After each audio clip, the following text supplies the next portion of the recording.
than 45,000 Texaco dealers from coast to coast welcome you to an hour of mirth and melody. With our star comedian, Fred Allen, Kenny Baker and Portland Hoffa, the Texaco Roundtable, the Martins and Al Goodman's Orchestra. It's Texaco time.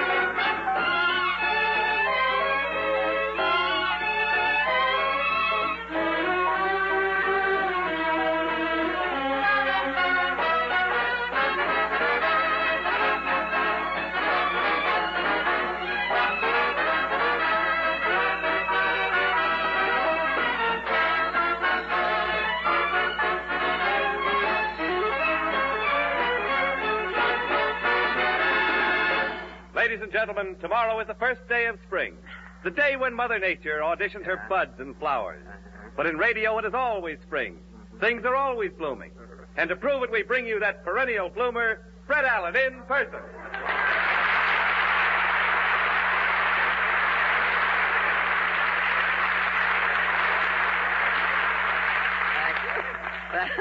I always bend way over when I bow at first, you know, Jimmy. It lets the blood rush to my head where it won't be crowded. It's very... yeah. Well, thank you, and good evening, ladies and gentlemen, again. And thank you, Mr. Equinox Wallington, for that semi-botanical send-off. Spring in New York. Oh. Spring in New York. Baloney. Mr. Wallington, please. That delicatessen innuendo. Well, who knows if it is spring here in New York? Why, signs of spring are everywhere, Jimmy. Trees budding, flowers blossoming, green things shooting up. Green things. Name one green thing you've seen in New York. Why, green things come up out of the sidewalks here, Jimmy. Look in front of any A&P. Everything is green. Green traffic lights on every corner. There are 4 pages of greens in the phone book. And I just took a look at that gold cigarette case you gave me for Christmas, brother. And that is as green as a grasshopper's chin.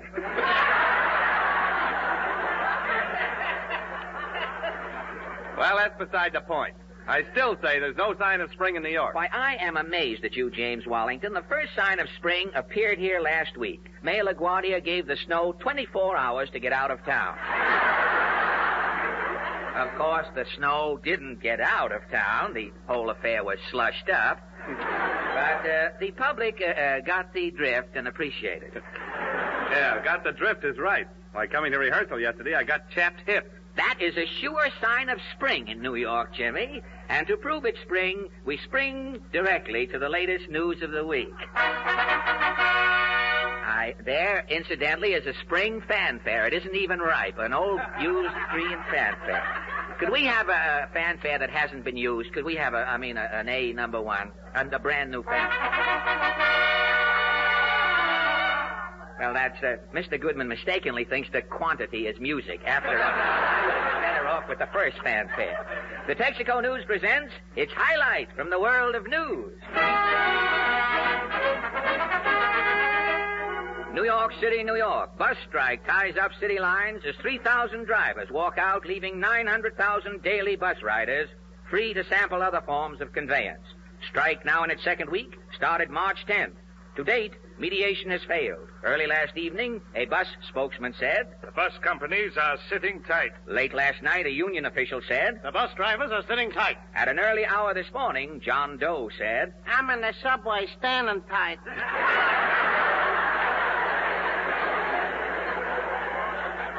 As crowds scurry daily for other means of transportation, the bus strike still drags on. Texaco News, to get the lowdown on the slowdown, interviews van about town to chronicle reactions on the bus walkout. First, Mr. Solomon Sill. Sill, yes. I thought there was a T in your name. Excuse me, Mr. Sill.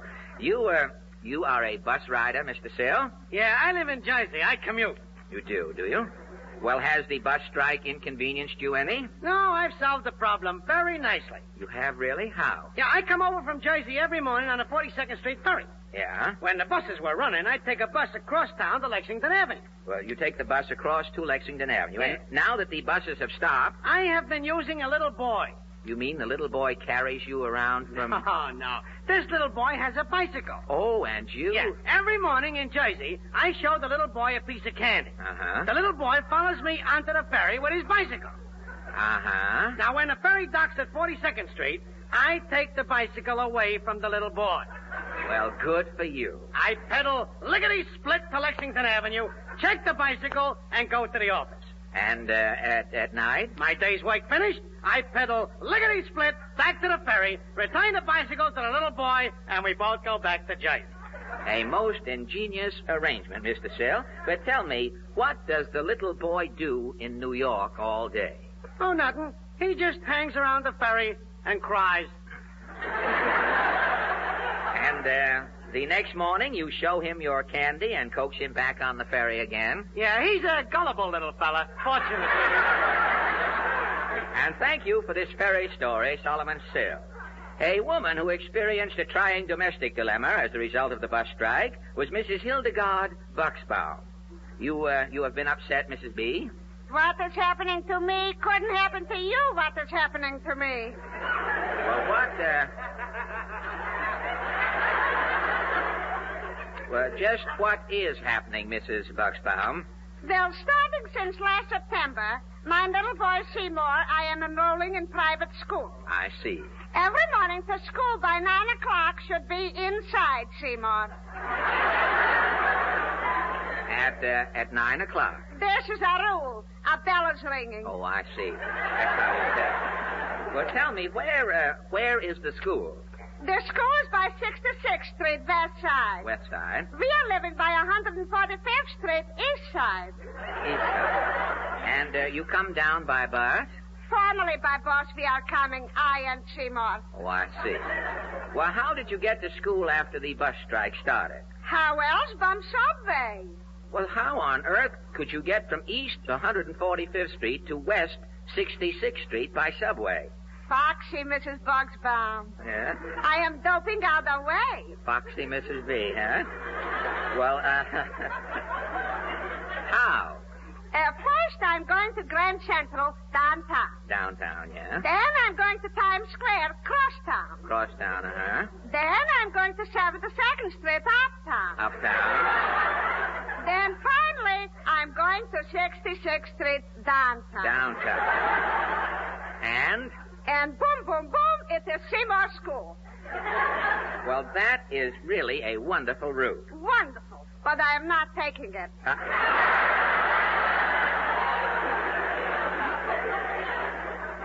Why not? Silly Seymour, that shimps. The trouble that boy is making. Well, what did he do?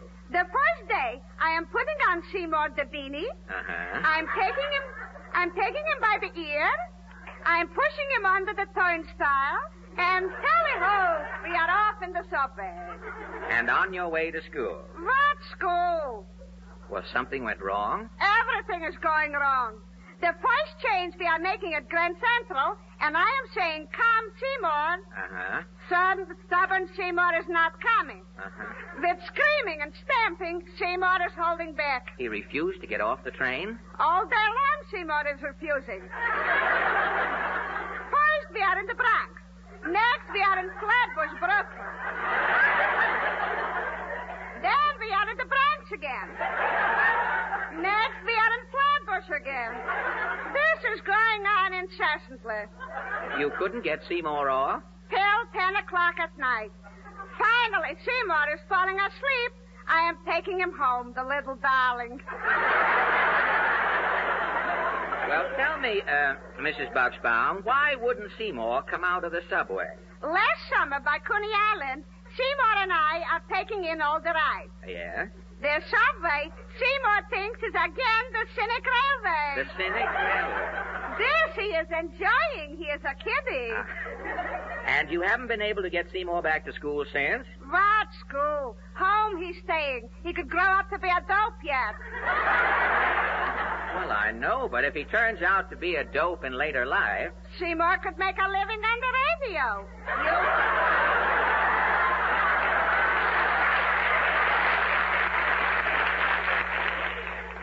You are doing that? I see your point, but I entirely missed the connection, the subtlety. And thank you, Mrs. Hildegard Buxbaum. One of the many men... All right. Little confusing. Mrs. Buxbaum leaving the microphone and Mr. Lump coming up. We didn't know whether it was a reception or the finish to a grand performance. Now, one of the many men who was indeed happy to see the strike start was this little man who faces our microphone now, Malcolm Lump. Is that right, Malcolm? Yeah, the bus strike sure was a break for us taxi drivers. You've been working hard, have you, Malcolm? I ain't been to bed for 8 nights. Sakes alive. Well, how do you stay awake? I stopped drinking Sanka. You stopped drinking? Well, tell me, have you been riding all over town with your cab? Nah, I've just been cruising up and down Madison Avenue following the bus route. Oh, I see. At first, I was stopping at every corner like a bus. Really? Yeah, people was clambering in and out. Uh-huh. It was bedlam. I had a guy back in the cab making change. Oh, circulating around, yeah. Eh? You were jammed, were you? Oh, brother. The second day, I had to cut another door in the back of the cab, like a patrol wagon. In the back so the people could get out? Yeah, I'm too cramped. I'm riding 20 people every trip. 20 people crammed into one taxi cab? Well, didn't they complain? Well, they did at first. Then I figured myself out a system. What system? Before the 20 people get in the cab, I introduced everybody all around. Yeah? Then I'd ram them into the cab. Oh, that made it all right. Why, certainly. When people are introduced, they like to be closer acquainted. Oh, I get you. Well, all in all, would you say the strike was a success? It was the greatest thing that could have happened. How do you mean, Malcolm? Coming right after income tax time. Yeah? The bus strike put everybody in New York back on their feet again. Another Walker administration. Thank you. Well, we hope that the bus strike will soon be settled to the satisfaction of all concerned. For until the buses start to roll again, the New Yorkers' theme song will be... Hand me down my walking cane, 'cause I must walk downtown again. As long as the buses stay on strike, all New Yorkers got to hike. So hand me down my walking, hand me down my walking, hand me down my walking, cane.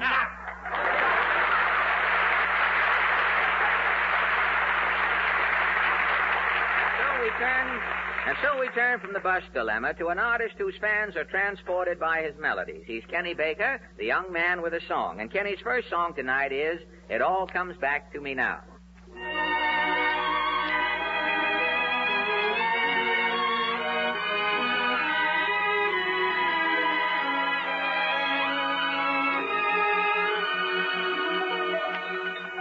It all comes back to me now. A starry summer sky, a laughing you and I alone. It all comes back to me now. A sea of midnight blue, your face uplifted to my own. We called it a thrill of a moment and blame the moon up above. We didn't know what the glow meant. We never dreamed it might be love. It all comes back to me now. The love I threw away, and now each lonely night I pray that it will all come back to me someday.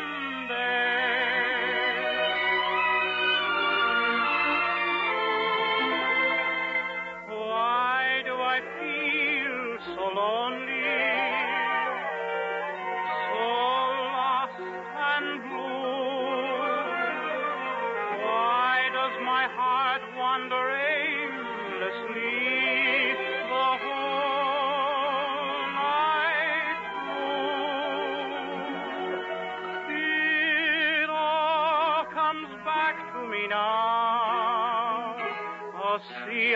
night blue, your face uplifted to my own. It all comes back to me now, the love I threw away, and now each lonely night I pray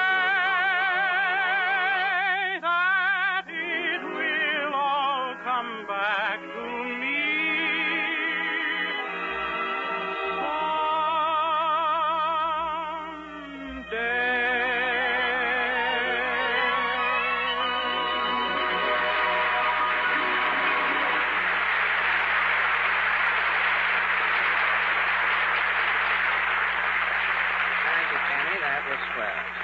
Ladies and gentlemen, spring officially begins tomorrow evening at 7:21 p.m. And to honor this vernal occasion, I have composed an ode to spring. Oh, what's it called, Fred? Ode to spring, Jimmy. Clever of me, wasn't it? Mm-hmm. No wasted words. Well, ode to spring. I'll recite it. Tomorrow at exactly 7:21 p.m., people who look for the first signs of spring will see M. Yes, at exactly 7:21 by the clock, the first crocus will thrust its head through the earth where it is hidden all winter and robins will fly northward by the flock. So whatever you are doing tomorrow evening, watch your boulevard, for at 7:21, spring spirit, you'll be full of it. Well, how did you like it, Jimmy? Well, it just goes to show that not all the duds are in gasoline. Well, if you think you can do any better, Master Wallington, let us hear you try. Well, I shall. Here's my ode to spring, and it's more truth than poetry. Tomorrow at 7:21 p.m. Eastern Standard Time, the season of spring officially begins. Mm-hmm. And taking to the road at this new season of the year will be many thousands of new Fire Chief users. Car owners who discovered Fire Chief's all-action performance under tough driving conditions and intend staying with it the year round. The reason for Fire Chief's brilliant, eager performance is easily explained. The duds, those useless, sluggish elements in gasoline, are out of Fire Chief. That's what gives Fire Chief its fast start, quick pickup, economical mileage. It's all driving energy. So next time, try a Texaco dealer and famous Fire Chief. There's not a dud in a tank full.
That was the maestro stole a bow, then I caught you. You'll put that bow back before the evening is over. That was Amapola, played by Al Goodman and his I've Got to Pass Your Horse to Get to My Horse orchestra.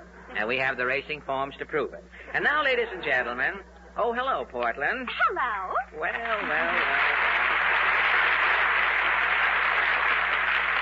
Well, as the school teacher said to the little boy who spelled snow with an E, what's snoo? This is no place for jokes, Mr. Allen. Well, do you know of a better place for jokes? This is supposed to be a comedy program, isn't it? Yes, but jokes are old-fashioned. Comedy programs today all go in for romance. Romance? What romance? On Bob Hope's program, for instance, he's always in love. Well, Bob Hope is a much younger man, Portland. But you're prettier.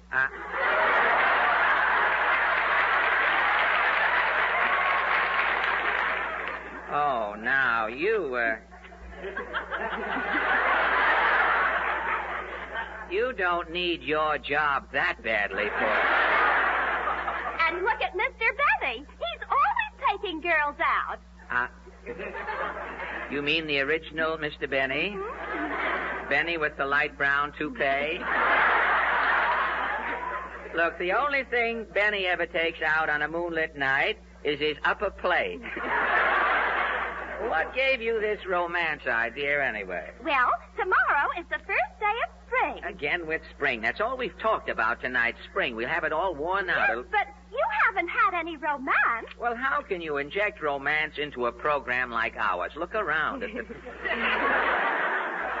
somebody would take out a girl, we'd have something romantic to talk about. Do you offhand know of a girl under 70 who would even be seen with anyone on this program?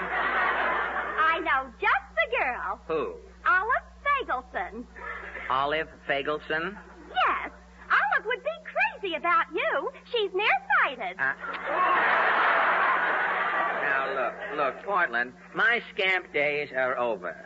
The last girl I took out left town and became a nurse with the Confederate Army. Well, then, how about Mr. Goodman? Mr. Goodman? Somebody is calling Goodman? Yes. Then out is popping Goodman, like a jerk in the box. Jerk in the box is right. Mr. Goodman, would you like to meet a lovely girl, Olive Fagelson? No, positively no. And this I am saying in all reluctance. But why? This I can explain briefly in 2 words. What 2 words? Mrs. Goodman. You see, Portland, romance on this program is a dud. Well, and how about Kenny Baker? Oh, you can't get Kenny to go out with a girl. He thinks billing and cooing is a dance team. Why, Kenny even blushes when he passes the YWCA. Well, maybe we can talk Kenny into it. That we is singular, Portland. You can talk Kenny into it. Spring, spring, glorious spring. Open the window and hear the birds sing. Tweet, tweet, tweet, tweet. Hi, kid. Yes, Kenny, there is no season like spring, is there? Oh, boy. The birds twittering. Yeah. The soft, balmy breezes. Yeah. Does something to a man, eh, Kenny? I know just what you mean, F.A. Yes? Makes you want to get out the old kite and fly the tail off of it.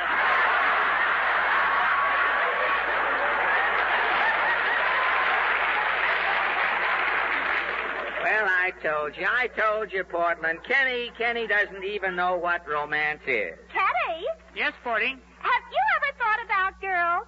Girls? You mean those skinny things that wear dresses and open-toed shoes? Yes. Yeah, I think about them a lot. What do you think about them? Don't their toes ever get cold? Now, look, Kenny, you're not bashful. You're not afraid of girls, are you? Not unless they're bigger than I am.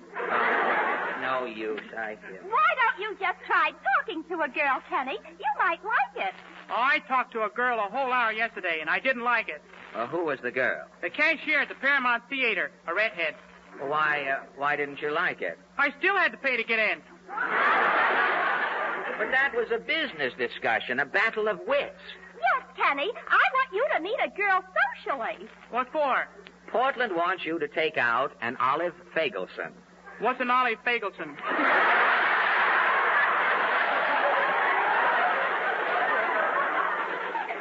A girl. She is the girl you are to make the date with. What's a date? Oh, well. Well, for instance, you buy 2 tickets for the movies. Yes? And you take Olive along. I can't buy her a ticket for the movies. I don't even know her. What difference does that make? She might not pay me back.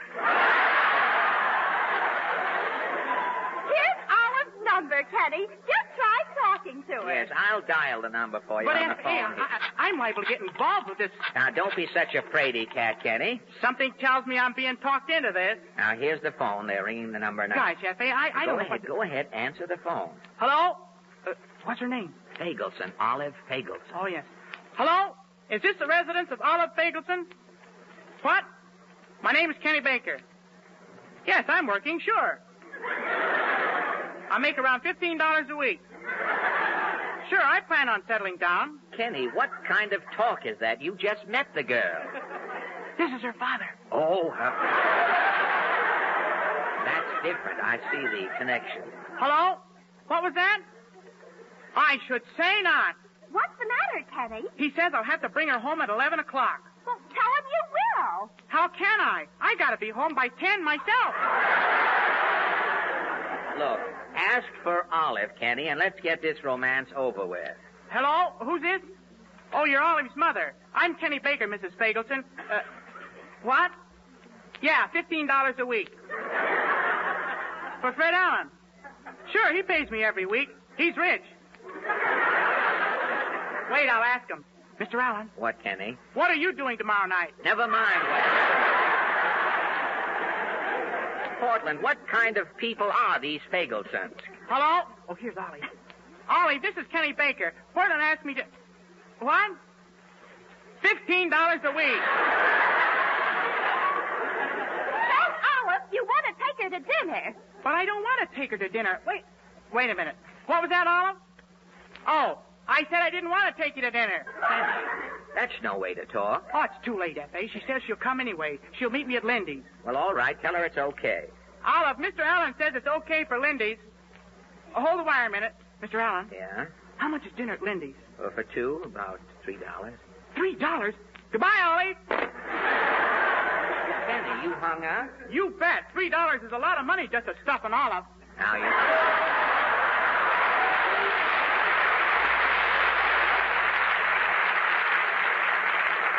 You see, Portland, romance is out. It's no use, spring or no spring. It's obvious that no girl will ever take Kenny away from her. Yeah, I'm hard to get. I'll answer it. Hello? No, Olive. What? Well, that's different. We'll have dinner at your house at 8. Okay, sugar. Well, I have heard everything. All right, Olive. Till tomorrow, then. Till we meet again. Toujours l'amour. Tut. Oh, boy. Congratulations, Kenny. Spring is here, and today you are a man. Boy, am I in for the time of my life. Say, F.A. Yes, Kenny? Can you lend me a quarter? For your date tomorrow night? Yeah. Olive's kid brother Cecil's going to be there. I get it. You're going to slip Cecil a quarter and send him out to a movie. No. I'm going to slip Olive a quarter and send her out to the movie. Kenny. Cecil's got an electric train with 40 feet of track.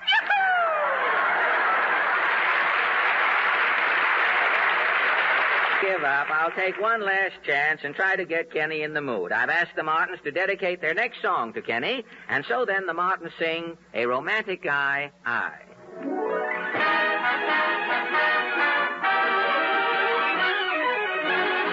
A romantic guy, I. Pale and frantic guy you are, so high in the sky that he's passerby must know that love is the reason why. A romantic guy, I. Your romantic kind my way would bring heaven nigh, so why don't you try a romantic guy? A romantic guy. I see the moon at noon.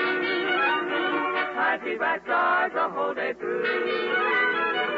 I see a rainbow in each stormy sky as long as I have you. I see the moon at noon. I see red roses in the snow. You kept me from love and now I know why I see the moon at noon. Ooh. A romantic guy you. Pale and frantic guy I am. So high in the sky that he's passerby must know that love is the reason why. A romantic guy So romantic I my way would bring heaven nigh. So why don't you try a romantic guy? A romantic guy.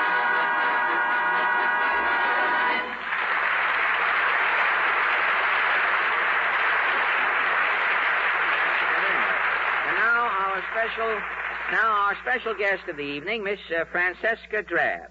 What is it you do again, Miss Drab? I sell toast insurance.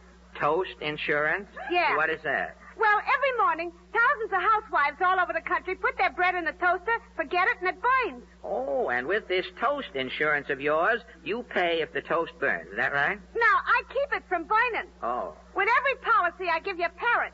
What has the parrot got to do with toast insurance?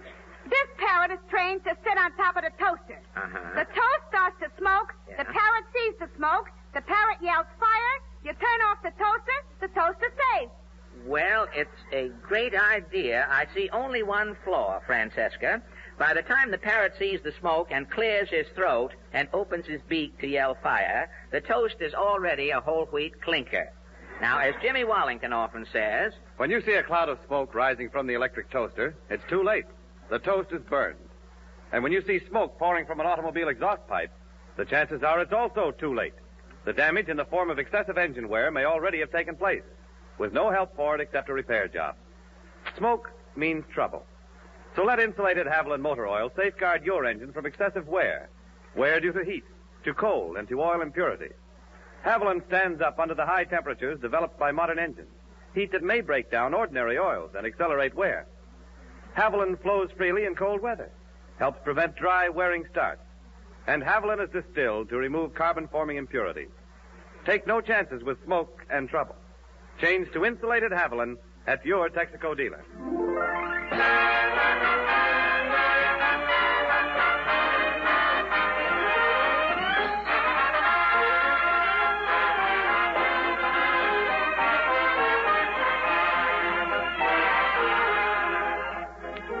The Texaco Star Theater continues immediately after a short pause for your station identification.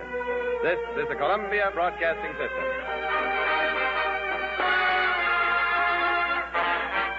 WABC, New York.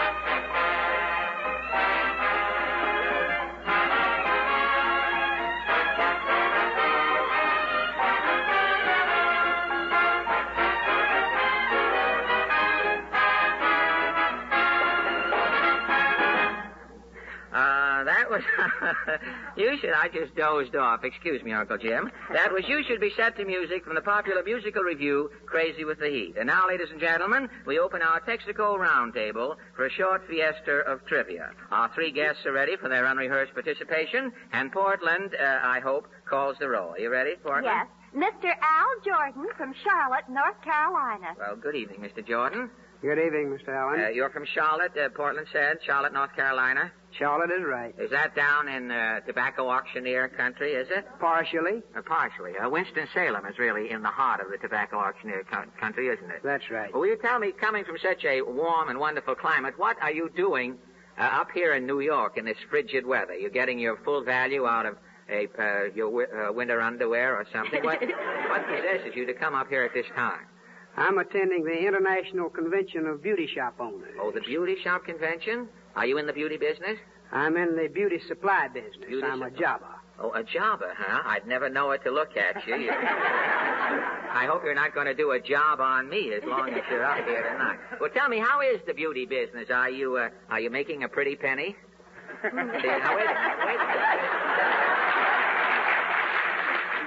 But how is business? Is it good? Very good. Well, tell me, what is the purpose of this convention? Is the convention you fellas get together and look at each other? What is the purpose of it?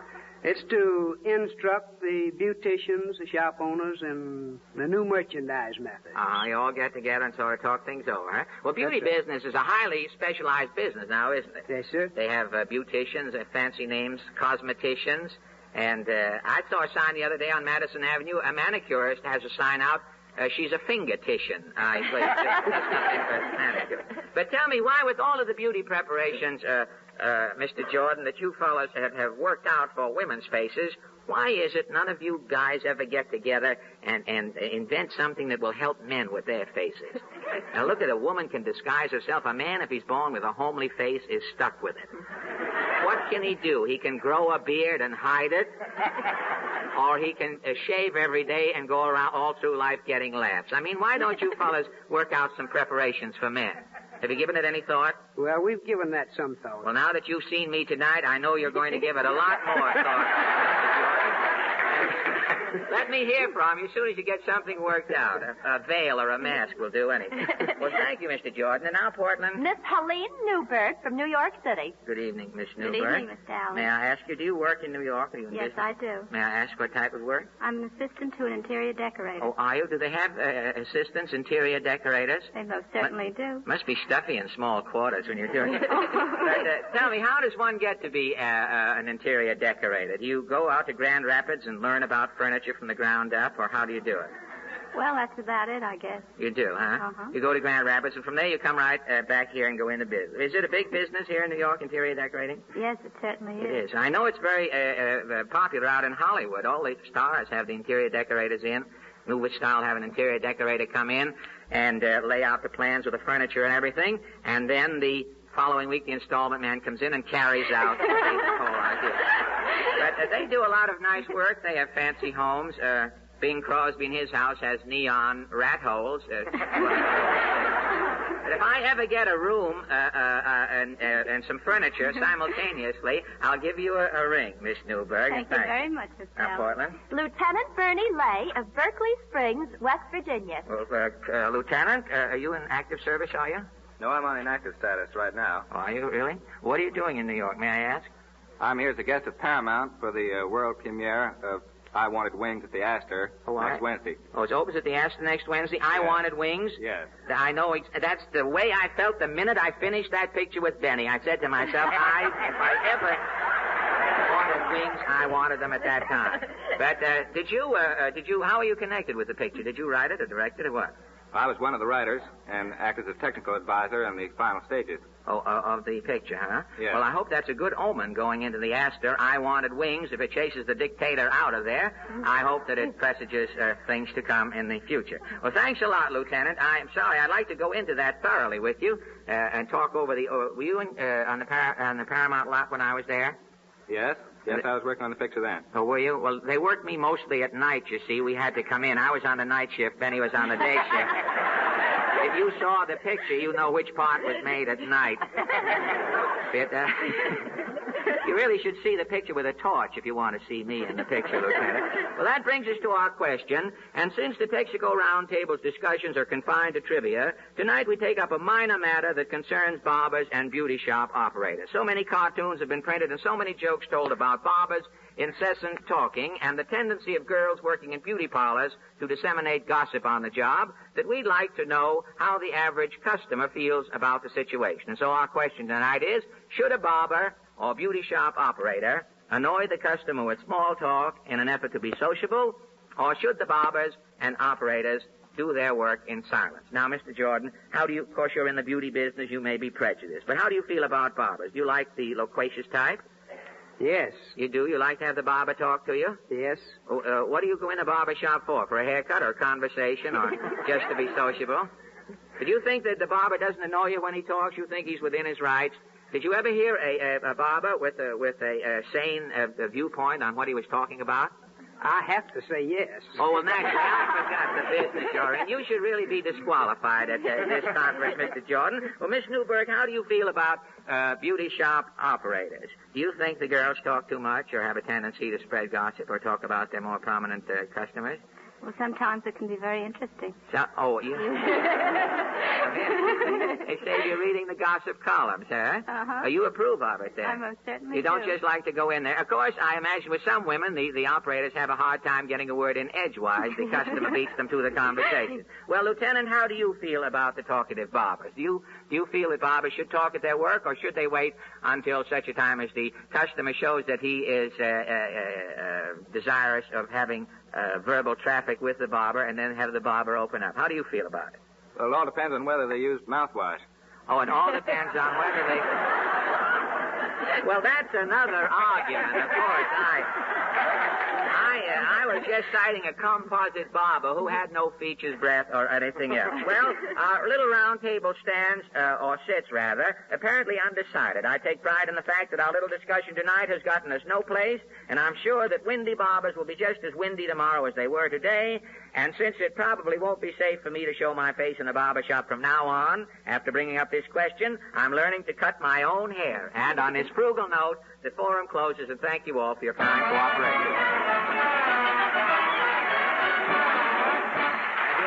Gentlemen, we return you to Kenny Baker. Kenny's leaving tomorrow for Chicago, where he is singing next Sunday with the Chicago Women's Symphony Orchestra. And all Kenny Baker fans are invited to tune in for Kenny's concert appearance next Sunday afternoon. And now to sort of warm up, for Sunday, Kenny sings Nobody Knows the Trouble I've Seen.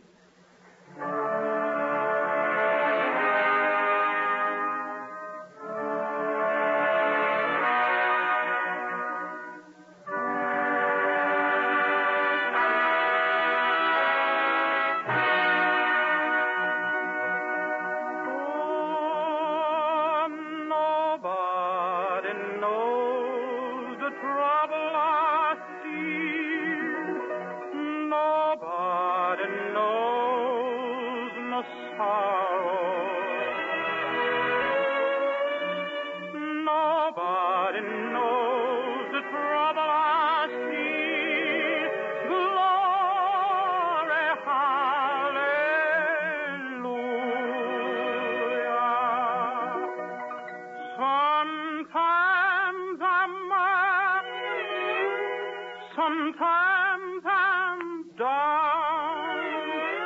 Oh, yes, Lord. Sometimes I'm almost to the ground. Oh, yes, Lord.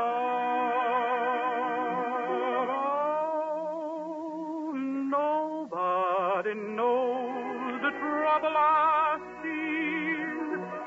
Nobody knows my sorrow.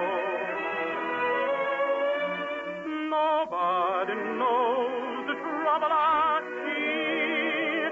Glory, hallelujah. If you get stabbed before I do, oh, yes, Lord.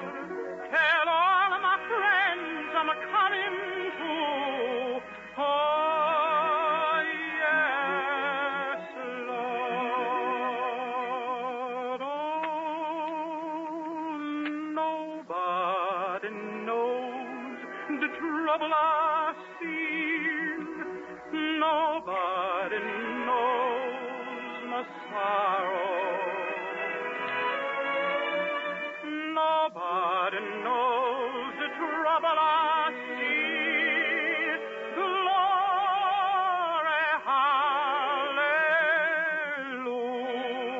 hallelujah. Oh, yes, Lord.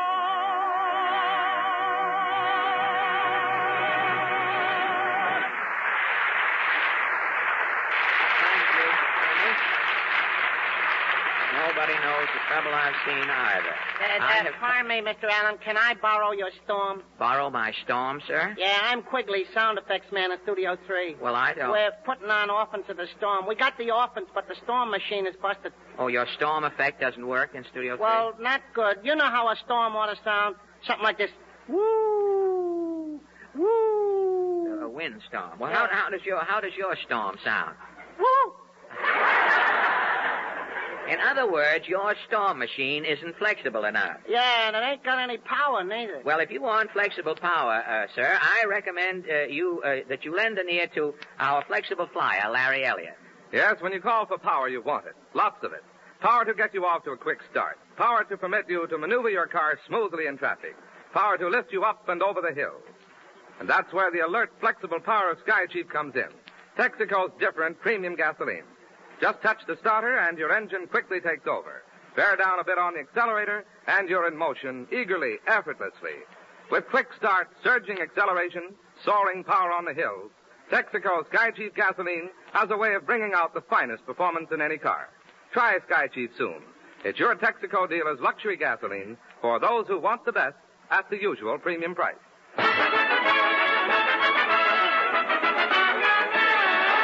And now the Texaco Workshop players pay tribute to the production that has made history in the New York theater, the play that is now in its 8th year on Broadway, Tobacco Road.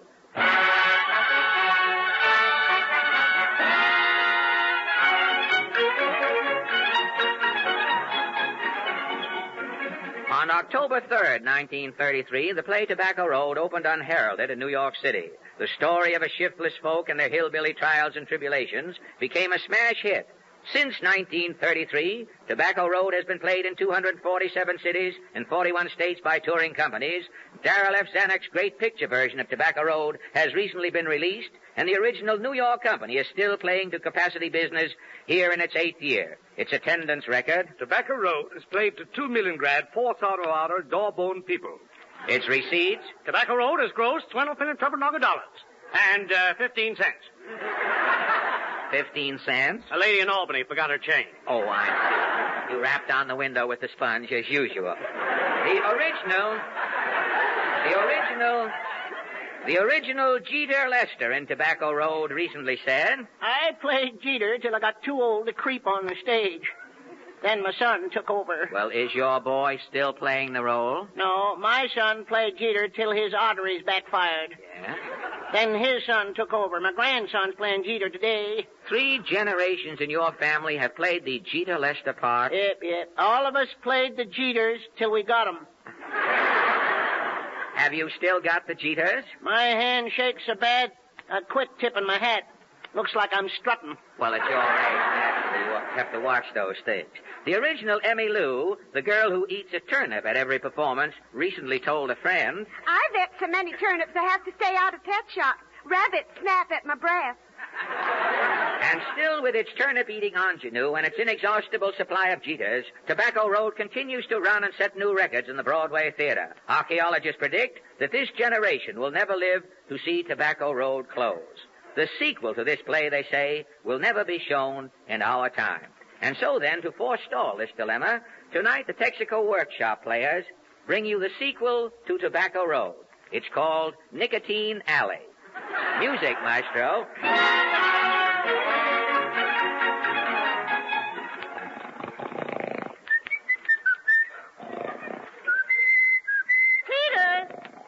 Peter Fester, wake up. Dog dang lazy old coot, wake up. What's up, Ma? Everything's up but you. What time is it? It's spring. It's spring? What year? 1941. 41? You mean 31, don't you? I said 41. 41's what I mean. You've been sleeping 10 years. 10 years, jeepers. What's been going on, Ma? Who's president? He still is. He is.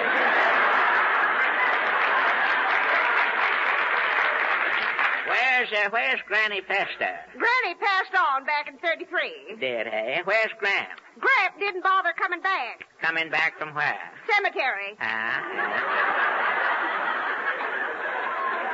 Gramp was 94 and his shoes was undone. Gramp said what was his while to come home again. As long as Gramp was there with his shoes undone, saved himself a trip, I reckon. Where's the kids? What kids? Our kids, remember? Oh, them. Yeah, them. Well, Big Sadie run off with a medicine show. Well, I know that had happened. Big Sadie was always sickly. Knowed something like that would happen. What about t'others? You recollect Sour Sam? He was the little shaver with no holes in his nose, wasn't he? Yeah. Well, Sour Sam Sam joined up with some feller named Ripley. Yeah. What became of t'other boy, the little fellow with 8 toes? Oh, that's Burley. Burley, yeah. Burley went west. Got a job stamping out forest fires. Doing well. Well, I reckon I'll get me out of bed, Ma. First thing you better do is take a bath. I'll go out and dam the creek. Now, hold on. I ain't a bathin', Ma. My pa never bathed, and his pa afore him never bathed. And his pa afore's his pa never bathed. And I ain't... Who's to the door? Unlatch and trek in. Tupper Manson. Howdy, Tita. Howdy, Tupper. Howdy, Miss Fester. Yeah, what brings you snooping round, Tupper? There was talk down to the barber shop you was out of bed, Tita. Yeah. I didn't believe it. Just dropped in to make sure. Good day. Darn busybody comes round every 10 years, inserting his nose into other folks' affairs. Dirty poke nose. Tupper may be poke nose, but he ain't dirty, Paul. Tupper bad. And I don't bat. Now you know the difference between me and Tupper. Well, you ought to use that there cleaning gadget that salesman left last year. What is it, a Squo G? No, looks like a brick. Yeah? There's writing on it, see? Yeah, what's it read there? SOAP, SOAP. SOAP? Yeah. Salesman says this here SOAP cleans you fine. I'll remember that SOAP. Howdy, Ma. Howdy, little Teeter. Hey, who's this here rube, Ma? This here's your paw, little Teeter. No kidding. Don't you know your own pa, son? Oh, I didn't recognize you standing up, Pa. What you been up to, son? You smell of fashette. I've been out of sweet-talking Lovey Hatfield, Ma. Sweet-talking? You ain't gone calico mad, son. Well, I did give Lovey a piggyback down at the old drugstore. Son, you didn't go into that drugstore. Lovey made me, Ma. What went on in that drugstore, son? Out with it. Well, your pa speaking to your son. What went on in that drugstore, that iodoform den? Well, I bought Lovey a Coca-Cola with one straw. We took turns. A son of mine alternating on a Coca-Cola? You only 35, son, and alternating? Alternating, Ma. Alternating. The devil must have been in me, Ma. Tell me the worst, son. Was the Coca-Cola with lime? Pa. The truth, son. Was it with lime? Yes, Pa. Well, you'll have to marry the girl. Ma, we'll get over to Hatfield's. Where's my gun? Reed, hold the wedding, Pa. Eating comes before marrying. Maybe Ma's right, son. It's coming on supper time. Go run your arm down the gopher hole, son. We'll have supper. Okay, Pa. I reckon that's Zeb Tinkham with the mail. Letter for you, Tina. Thank you, Zeb. Want I should come in and read it for you? No, I can hear you all right. There's 3 of us to hum, Zeb. Reckon 3 of us can handle her. Okay. What is it, Pa? Well, looks too small for a catalog. Postman says 'twas a letter. Wait till I get the bark off it here. Reckon the writing's inside. Yeah, she's open now. Next thing's to read her. Let me see. You got the letter upside down, Pa. I know. I'm reading her the hard way, son. Oh, let me read her, Pa. I can read writing. Okie baby dokey, son. Here, take over. Checks. It's from the government. The government? What's he want? Says the government wants to buy our land. We've got to get off. Says here the government man will be here today to take over. Whoopee! We can sell the land for money, Paul. I can get new string from a Sunday apron. Whoopee! Money. I'm a-taking Lovey for another Coke. Buy jeepers and buy creepers. Nobody's buying this land. Us Festus has lived and died on this here land for 200 years. No Festa never bathed, and no Festa never sold no land. Buy jeepers and buy creepers. Deppin', this is that government man. Here's where I get my revenge for Gettysburg. Unlatch and trek in, Yankee. Excuse me, my name's LaGuardia. Which way's the New York Aquarium? What's the aquarium? Well, this is where we're building it. Isn't this Bronx Park? This is Ozark County, Tennessee. Darn that 6th Avenue subway. No wonder he gets lost. He can't see nothing from under that hat. Why don't you sell him the land, Paul? No, buy cheapers and buy creepers. I was born on this land and I'm dying on this land. Buy cheapers and buy creepers. This must be Mr. Government now. Mr. Government, eh? Unlatch and trek in. Tita Fester? Yeah? What's it to you? I'm from Washington, from the government. The government, eh?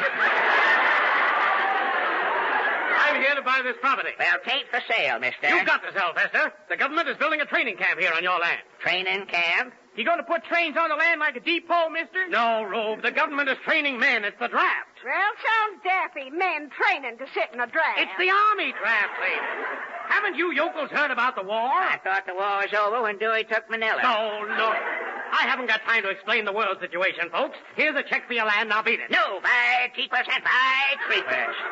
Asbestos has been living on this land for 200 years, and we ain't aiming to move. Oh, this house has gone far enough. If you hillbillies don't get off this land, Mr. Big will put his foot down. Threatening won't get you no place, stranger. I'll whole-handle you and Mr. Big off the land. Oh, yeah? If you think Mr. Big is joking, I'll just tack this poster on your door here. There. That's your official notice, Fester. Good, What's that writing say? Let me see now. Government. By cheapers and by creepers. Hitch the mule, Ma. Pack the Sears Roebuck catalog, son. We're getting off the land. But, Pa, you swore you'd stay. I did, Ma, but no fester can stand the penalty that Mr. Biggs writ on that there paper. What's Mr. Big allow? Says anybody obstructing the construction of this army camp will find himself in hot water. Hot water? They're threatening me with a bath, Ma, and I can't take it. By cheapers and by creepers. A nightcap word from Larry Elliott. The next few moments are devoted to the entire petroleum industry by the Texas Company. You may call it petroleum or just simply oil, but no other single resource in so short a period of world history has played so great a part in building a nation like the industrialized and mechanized America of today. And now, as America mobilizes, our available supply of oil, the lifeblood of our democratic economy and defense, is the greatest in our history. Through research, exploration, and scientific production, the petroleum industry has planned and is now prepared to meet not only the daily demands of our civilian life, but every demand of America's defense program. Thank you, Larry. Thank you, ladies and gentlemen, for listening. This is Fred Allen saying good night for the more than 45,000 Texaco dealers from coast to coast and inviting you to drive in anytime. Remember, you're welcome. This is the Columbia Broadcasting System.